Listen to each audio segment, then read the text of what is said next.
श्री गणेशाय नमः।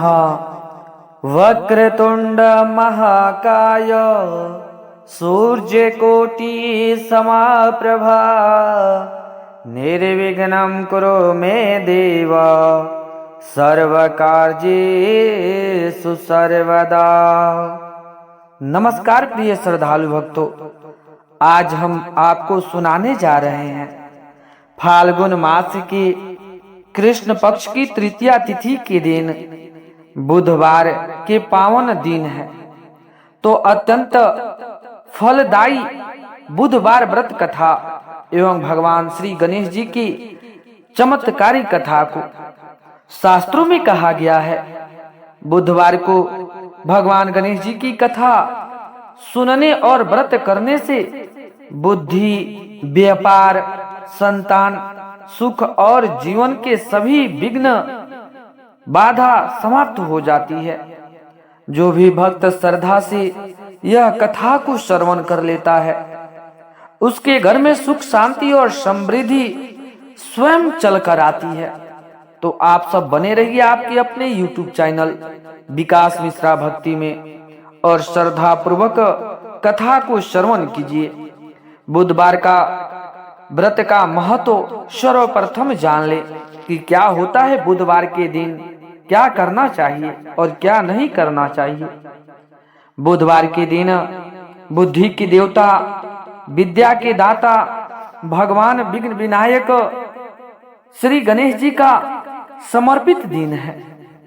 यह व्रत विशेष रूप से विद्यार्थियों को करना चाहिए, व्यापारियों को करना चाहिए, नौकरी में बाधा आ रहे लोगों के लिए भी करना चाहिए।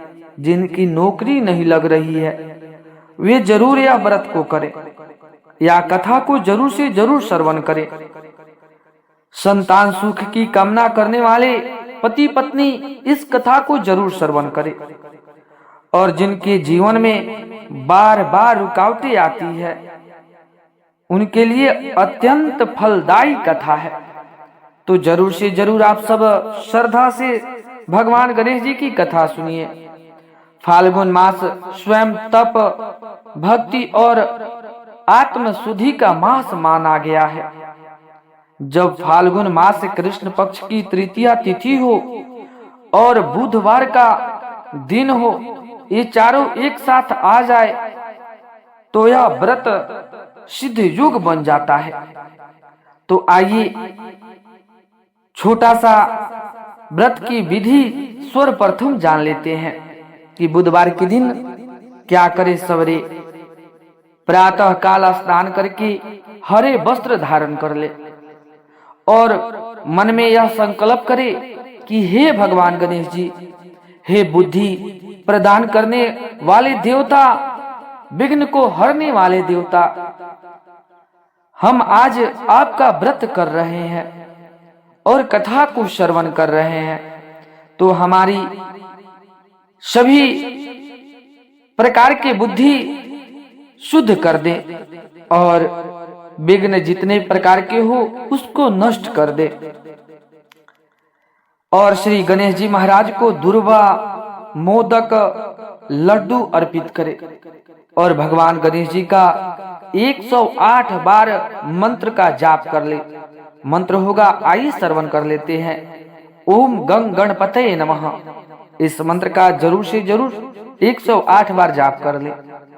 दिन में एक समय सात्विक भोजन करे या फलाहार पर रहकर कर ले और कथा श्रवण अवश्य कर ले। अब आइए कथा की ओर बढ़ते हैं। प्राचीन काल की बात है, माता पार्वती जी कैलाश पर्वत पर निवास करती थी। एक दिन उन्होंने सोचा, जब मैं स्नान करूं तब मेरी रक्षा के लिए कोई ऐसा हो जो केवल मेरी आज्ञा माने।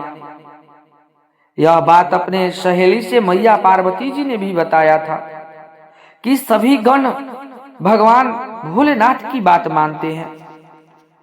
जया, विजया माता पार्वती जी की 2 सहेलियां थी। उनसे माता पार्वती जी ने कहा था कि सब गण जो है वो भगवान शिव जी की बात मानते हैं, तो मेरा भी एक छोटा सा कोई गण होना चाहिए जो कि मेरा बात माने और मेरा आज्ञा की पालन करे। माता पार्वती जी, कोई ऐसा हो जो केवल मेरी आज्ञा का पालन करे।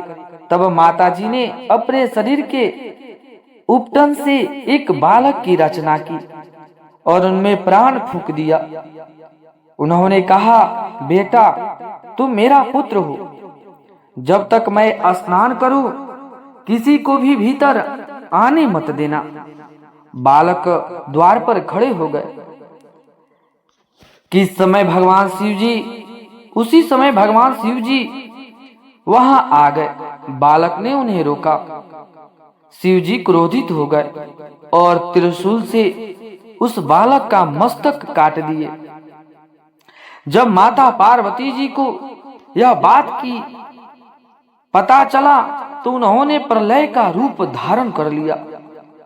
संपूर्ण सृष्टि कांप उठी। तब शिव जी ने कहा, उत्तर दिशा में जो बालक या कोई भी जंतु हो, जीव जंतु हो, वो मिले उसका सिर लाकर उस बालक के धड़ पर स्थापित कर दो। वह जीव था हाथी, अर्थात जो अब माता दक्षिण की ओर माथा करके सोई हो और बालक उत्तर की ओर करके सोया हो, उसका सिर काट कर लाओ। इस प्रकार से बालक को हाथी का मस्तक प्राप्त हुआ और वे कहलाए गणपति जी, गजानंद जी, विघ्नहर्ता, विनायक जी हो गए। शिव जी ने वरदान दिया, मेरे पुत्र, संसार का कोई भी कार्य तुम्हारी पूजा के बिना पूर्ण नहीं हो सकती है। तो प्रेम से बोलिए गणेश जी भगवान की जय। तो आइए एक और कथा को श्रवण करते हैं, बुधवार व्रत की कथा। प्राचीन काल की बात है। एक नगर में धनपाल नामक एक व्यापारी रहता था। वह धनवान था, परंतु जीवन में सदैव अशांति रहती थी। व्यापार में हमेशा उस व्यक्ति को घाटा लग जाता था। संतान को कष्ट हमेशा हो जाता था। बुद्धि भ्रमित हो जाती थी, इसलिए व्यापार में घाटा लग जाता था। घर में कलह, कलेश, अशांति सभी प्रकार के कारण हो गए थे। एक दिन उसने एक संत जी से कारण पूछा। संत जी बोले, बेटा तुम गणेश जी का अपमान कर बैठे हो।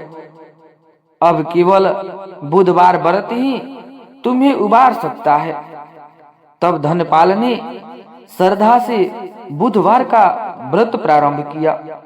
पहले बुधवार को उसे बहुत कष्ट हुआ, दूसरे बुधवार को धैर्य रखा और तीसरे बुधवार को उसकी बुद्धि जागृत हो गई। कुछ ही समय में व्यापार बढ़ने लगा। पुत्र को विद्या में सफलता मिलने लगी। घर में सुख शांति फिर से लौट आई। धनपाल ने जीवन भर बुधवार व्रत नहीं छोड़ा और करता रहा। तो प्रिय साथियों, फाल्गुन मास में तृतीया का विशेष फल आइए जान लेते हैं। शास्त्र में कहा गया है कि इस तिथि को भगवान गणेश जी की कथा सुन लेने मात्र से पिछले जन्मों के दोष कट जाते हैं। जिनकी शादी में, विवाह में बाधा आ रही हो, उनके लिए यह तिथि और दिन वरदान साबित हो सकता है। व्यापार और नौकरी में काम अटक जा रहा हो तो भगवान गणेश जी की कथा जरूर श्रवण कर ले। इससे आपकी व्यापार और नौकरी में प्राप्ति हो सकती है। जो भक्त श्रद्धा से कथा सुन लेता है, गणपति बप्पा मोरिया का स्मरण कर लेता है, बुधवार को हरे वस्त्र धारण कर लेता है, उसके जीवन से ऋण सदैव हट जाता है। अर्थात कर्ज हो, किसी का लिया पैसा वापस नहीं हो रहा है, तो जरूर से जरूर कथा को श्रवण करें। अगर रोग बार बार सता रहा है तो भगवान गणेश जी की कथा सुने।